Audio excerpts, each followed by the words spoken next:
আসসালামু আলাইকুম সবাইকে জব সেল পয়েন্ট ইউটিউব চ্যানেলে স্বাগতম। তো আজকে আরেকটি গুরুত্বপূর্ণ ভিডিও আপনাদের মাঝে নিয়ে হাজির হয়েছি।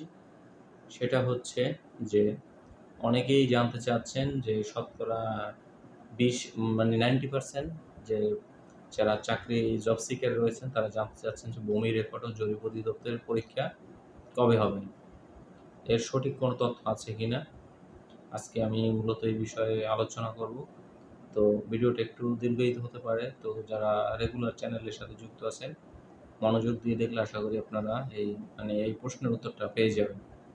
এখন হচ্ছে ভূমি রেকর্ড ও জরিপ অধিদপ্তর সম্প্রতি যে কম্পিউটার ব্যবহারিক পরীক্ষা কপিস্ট কাম বেঞ্চ সহকারী মৌখিক পরীক্ষার সময়সূচি হয়তো প্রকাশ করেছে।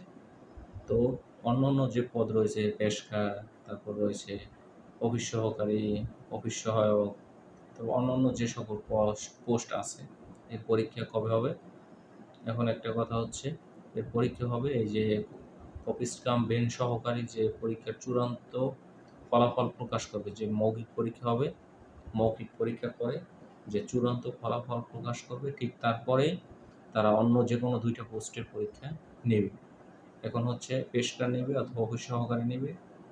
এই পেশকার নেওয়ার চান্স খুবই বেশি, তারপর অফিস সহকারী এবং অফিস সহায়ক একসাথে হবে। তবে অন্যান্য যে সকল পোস্ট আছে সেটা হচ্ছে একটা কম্বাইন করে তারা একই সাথে নিতে নিতে পারে। এই হচ্ছে মূলত কথা। এখন হচ্ছে এখন যদি এই মাসে যদি তাদের ভাইভা এবং চূড়ান্ত রেজাল্ট দেয় তাহলে আশা করি তাহলে আগস্টে যদি চূড়ান্ত রেজাল্ট দেয় তাহলে সেপ্টেম্বরে পরীক্ষা হবে। মূলত এইটার চূড়ান্ত ফলাফল প্রকাশ করার পরেই অন্যান্য পদের পরীক্ষা শুরু হবে। এখন অন্যান্য পদের যারা মূলত কম্পিউটারের টাইপ উল্লেখ আছে যে সকল পদে, সে সকল পদের পরীক্ষা মূলত ব্যবহারিক পরীক্ষাও হবে। ব্যবহারিক পরীক্ষায় 20-20 গতি আপনার যারা পাস করবে লিখিত পরীক্ষায় তা 20-20 গতি তাদের রাখতে হবে। 20-20 গতি রাখার পরে তারপর হচ্ছে তারা পাস করবে। প্র্যাকটিক্যাল হচ্ছে কম্পিউটার কাউন্সিলে হবে। খুবই সুযোগ, মূলত ভাইবা দিবেন, চাকরি হবে। এটা একেবারে ইজি, এটা খুবই সহজ। এই হচ্ছে কথা। তো মূলত সবাই তো অনেক কিছুই বলে যে পরীক্ষা কবে হবে, আসলে কথা হচ্ছে যে কপিস্ট কামের চূড়ান্ত ফলাফল প্রকাশ করার ঠিক পরেই অন্যান্য পদের পরীক্ষা শুরু হবে। তারপর পর্যায়ক্রমে সকল পদের পরীক্ষা হয়ে চূড়ান্ত রেজাল্ট প্রকাশ করবে। আর এখানে প্যানেল রাখবে, প্যানেলেও অনেকে চাকরি হবে।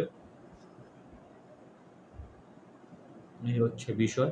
তো আরও যদি মূলত কিছু জানতে চান সেক্ষেত্রে আপনারা কমেন্ট করে জানাবেন, আমি বিস্তারিত আপনাদেরকে বলবো।